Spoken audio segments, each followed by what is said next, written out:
श्री ललन कुमार।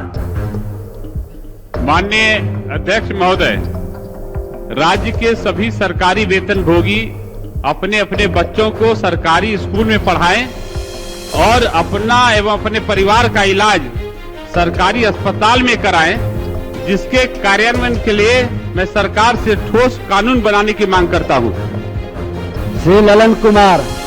माननीय अध्यक्ष महोदय, उदारीकरण, भूमंडलीकरण और निजीकरण के इस दौर में सरकारी नौकरियां बहुत कम बची है। ऐसे में नौकरियों में आरक्षण निष्प्रभावी हो गया है।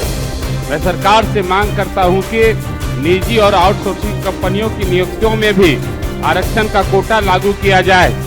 कि अगर सरकारी विद्यालयों की स्थिति को ठीक करनी है तो कानून बनाइए, जज से लेकर के स्वीपर का बच्चा भी सरकारी विद्यालय में पढ़े। अगर ये व्यवस्था आज भी हो जाए तो हम समझते हैं कि सरकारी विद्यालयों की स्थिति ठीक होगी, लेकिन ये करेंगे नहीं चाहते हैं गरीब के बच्चों। अध्यक्ष महोदय, बहुत बहुत आभार आपका कि आपने मुझे आज अपनी बात रखने के लिए कहा है।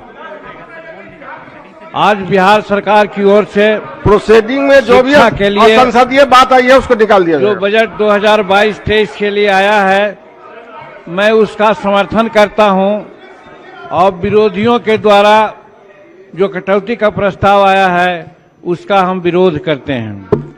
महोदय, हम कुछ अलग की बात करना चाहते हैं। अभी एक कांग्रेस की बहन बोल रही थी कि शेरनी का दूध है शिक्षा, जो पीता है वो दहाड़ता है। तो याद आ गया हमको डॉक्टर अंबेडकर की बात भी। डॉक्टर अंबेडकर ने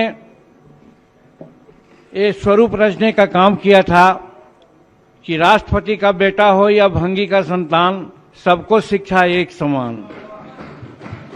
आज उपाध्यक्ष महोदय 75 साल आजादी के गुजर गए। आज परिस्थितियां क्या है? असमान शिक्षा दी जा रही है।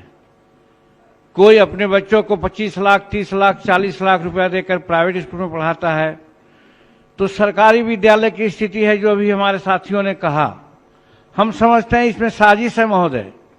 जब हम कहते हैं कि सत्ता में प्रायः वही लोग रहे हैं जिनको यहाँ के मूल निवासियों से कोई मतलब नहीं है, वो शासन चलाते हैं, शासन चलाना जानते हैं। और यही कारण है कि आज शिक्षा की स्थिति ये है। अगर कॉमन स्कूलिंग सिस्टम हो जाता, सबकी शिक्षा एक समान, जैसे फ्रांस में है, चीन में है, रसा में है, इंग्लैंड में है, अन्य देशों में है, वैसा अगर हो जाता तो मैं समझता हूं कि डॉक्टर अंबेडकर साहब के प्रति जो हम लोग भावभीनी श्रद्धांजलि देते हैं वो उचित होता। आज उनका नाम लेते हैं, हम उनके पुण्यतिथि पर, जन्म तिथि पर अनेक प्रकार की बात बोलते हैं, हम सौदेबाजी करते हैं। लेकिन जो उन्होंने कहा कि शिक्षा ही एक ऐसी विधा है जिससे हम आगे बढ़ सकते हैं, काम कर सकते हैं। और आज शिक्षा को इस तरह साजिश के तहत क्रूरतावश ऐसा दरकिनार कर दिया है कि गरीब के बच्चा नहीं पढ़ सकता है। चाहे गरीब का मेरा मतलब है किसी जात का मामला नहीं है, गरीब सभी जातियों में है। और गरीब के बच्चे सरकारी विद्यालय में पढ़ते हैं।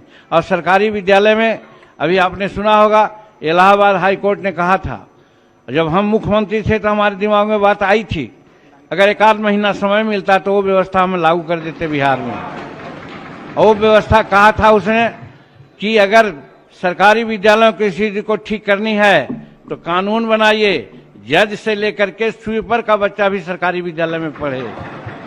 अगर ये व्यवस्था आज भी हो जाए तो हम समझते हैं कि सरकारी विद्यालयों की स्थिति ठीक होगी, लेकिन ये करेंगे नहीं चाहते हैं गरीब के बच्चों को पढ़ना।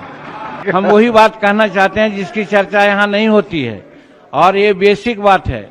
आज 131 MP हमारे हैं, 1000 कई एक हमारे MLA हैं, लेकिन कॉमन स्कूलिंग सिस्टम और राष्ट्रपति का बेटा हो या भंगी का संतान, जिससे सबको शिक्षा एक समान के तर्ज पर आज किसी ने बात नहीं किया, किसी ने मांग किया।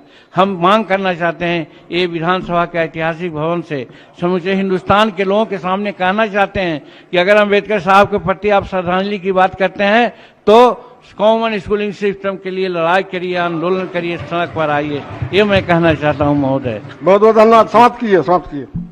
अब तो आप कहेंगे तो हम तो और सदस्य ऐसा नहीं कहेंगे, हम बैठ जाते हैं। बहुत बहुत धन्यवाद।